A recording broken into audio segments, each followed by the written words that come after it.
Vamos falar sobre justamente esse ultimato do presidente dos Estados Unidos, Donald Trump.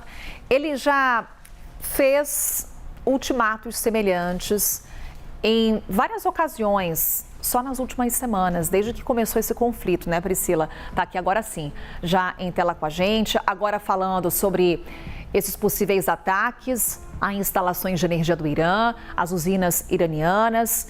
O ultimato é até à noite de hoje, horário aqui de Brasília.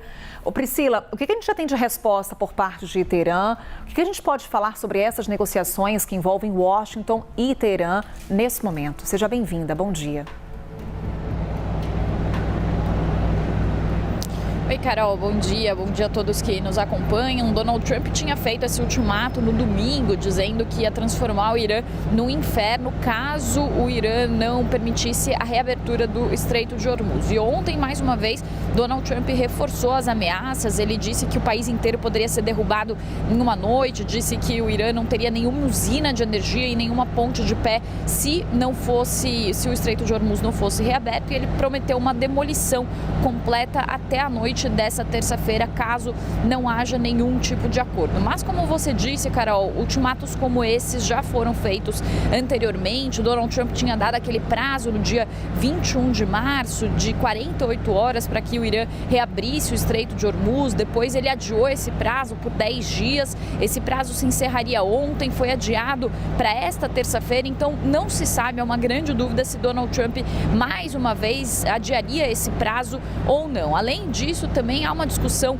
muito grande sobre essas ameaças e o quanto que elas poderiam representar crimes de guerra, de acordo com a Convenção de Genebra, que foi aquelas convenções que foram feitas depois da Segunda Guerra Mundial, estipulando regras em relação a conflitos armados. Ficou definido que instalações civis e infraestrutura energética de países não poderiam ser atacados em caso de conflitos. Então, há uma questão também, um questionamento muito grande se de fato um ataque maior e dessa magnitude acontecesse, isso constituiria crime de guerra. Também diversos países, segundo apurações da CNN, teriam entrado em contato com o governo de Donald Trump para tentar alertá-lo sobre esses ataques. Também países árabes que temem uma retaliação por parte do Irã, mas eles têm feito isso de forma privada para tentar evitar algum tipo de reprimenda ao governo Trump publicamente. Como vocês estavam falando agora há pouco, Carol, esse clima de tensão e esse novo ultimato elevou também as tensões no mercado financeiro.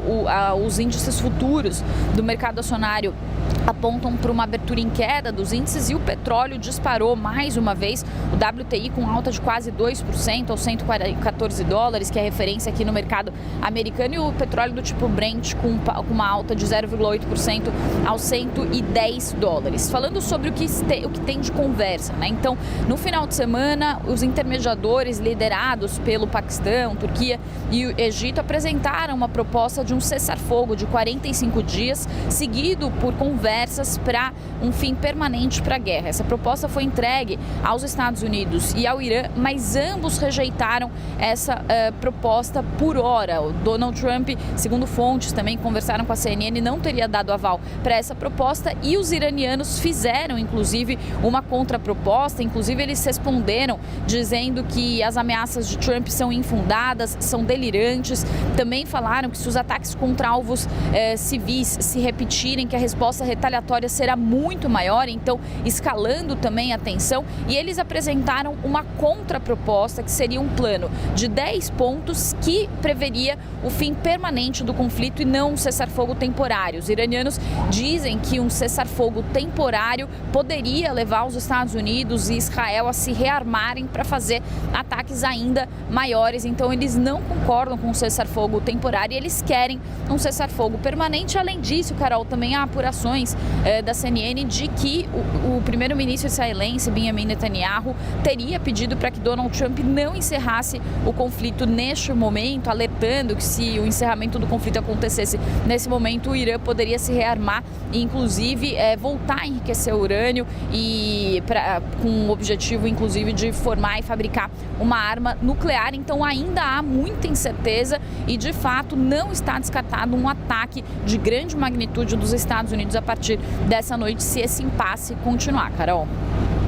É tensão internacional que a Priscila Yazbek traz aqui pra gente. Ultimato feito por Donald Trump, já com uma série de reações. Priscila, obrigada, que vai seguir lá em Nova York acompanhando mais detalhes, trazendo informação aqui ao longo da nossa programação.